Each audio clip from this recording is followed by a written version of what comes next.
Greetings and salutations. Wherever this finds you, I hope you are well. Today I wanted to talk about, um, breakthroughs that we can make during this breakout. This is recorded during a worldwide pandemic called COVID-19, and I discovered just yesterday that that's actually an acronym for Coronavirus 2019. Who knew? There's another breakthrough. But part of what has been really joyful in this time is just reflection, silence, solitude that's gainful, and a mindfulness about the things that I thought mattered when we went into this period of self-isolation and lockdown. And what now, a couple of weeks later, clearly doesn't feel as important. So in thinking, and it had a great ring, right? This idea of a breakthrough during the breakout. It appeals to the latent poet in me. But what was really fantastic for me, and I'm hoping that you also can just undertake this for yourself without any pressure, is to truly, truly just list the things that you can stop, start, and continue doing.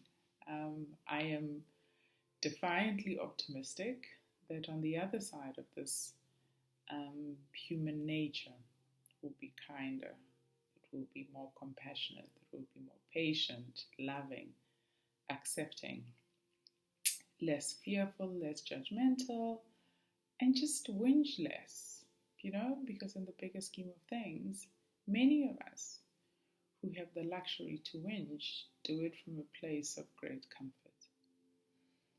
So when I was thinking about this breakthrough, for me, it came through an idea about how I have just structured my life, right? Because many of the things we do today, some of them come from memory,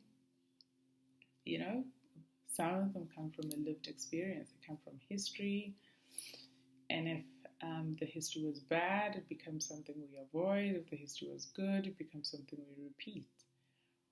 What have I learned? I have learned that because I have always been mindful of a line, right, that separates state from church, as it were, the personal versus the professional, it also sometimes has made it really difficult for me to lean over that fence and engage with people from a place of personal connection, right?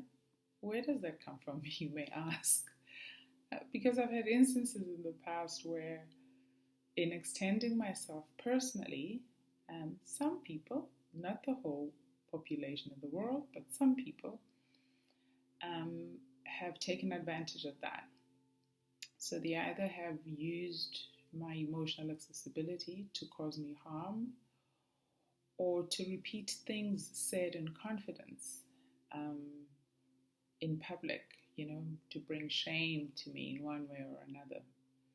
Others have used that to advance their own selfish ways. When somebody makes you feel guilty about not helping them achieve the thing that is important to them, even when it comes at a great risk to yourself. And others have become incredibly familiar. Hey, how are you? So, who are you dating these days? I'm like, hello, you and I have only met once. And there are people I've known for over 10,000 years who understand just boundary and permission. So unfortunately, those few who have tried to make a picnic of my life got me to a place where I built a brick wall against all of humankind. And that, I realize now, hasn't really been helpful in many ways, right? Because here's what happens. When we build a wall, whether we think it's to keep out the world's noise, or to avoid pain, or to avoid hurt. It may be practical for those reasons that I've listed above. But here's what else a wall does. It keeps the sun out, right?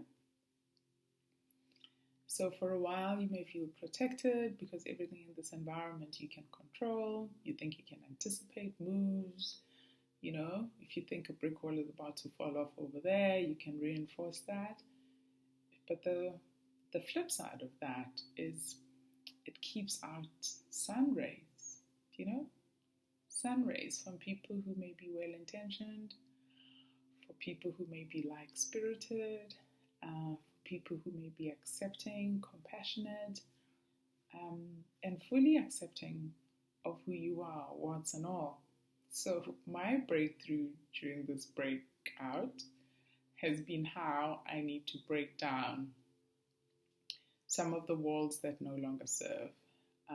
Because in breaking those walls down, I not only let people in, but I also let in of the world, right? I get to see more of the horizon. I get to see more of the landscape. I get to see more of the path that is ahead of me. So wherever you are, I wish you courage to dig deep and not look away when the ugly bits emerge. And I wish you clarity on just how we want to set your path moving forward, and also how you want to be in your person and then in the world. Until next time, namaste.